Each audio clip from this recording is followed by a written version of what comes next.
O gün dostumla Göy Meçidə daxil olduq. Və orada bir mənzərə gördük, kitabxana. Məscidlərdə kitabxana, dünyavi kitablar.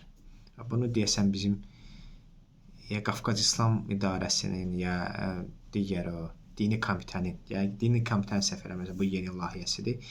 Məscidlərdə kitabxana. Məsələn, digər dünyavi, yəni ədəbiyyatın kitabxanası, yəni orada biz gördük və açığı biraz ironiya ilə yanaşdıq. Yəni məscid yaradanın evidir. Məsciddə birinci dini kitabxana olmalıdır. Yəni sən məscidə niyə dünyavi kitabxana gətirirsən? Sən bununla deməksən ki, məscidə gələnlər bisavadlılar, savadsızlar.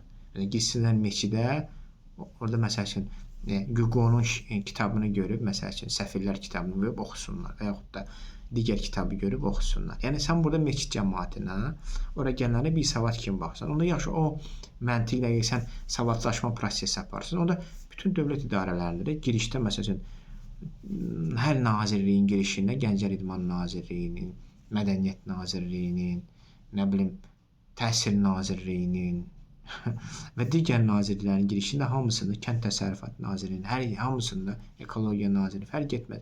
Hamısında sən kitabları qoy ki, səfirləri orada qoy.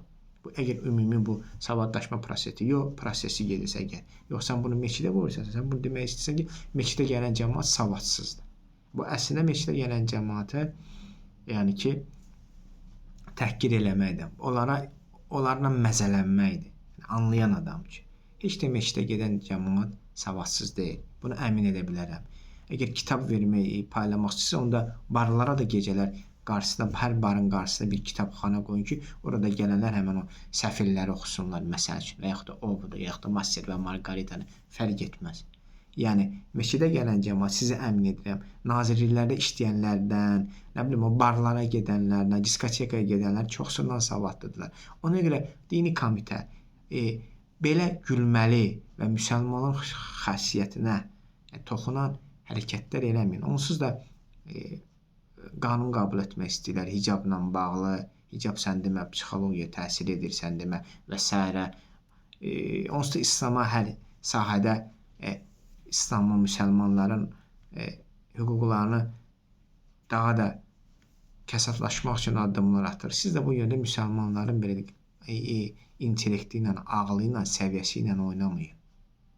Müsəlmanların intellekti də, ağlı da, səviyyəsi də həmən o kim o qərar verib, o qərar qəbul edib ki, kitabxana qoyulsun məscidlərdə, onların səviyyəsindən də, ağlından da, savadlığından da qat-qat üstündür.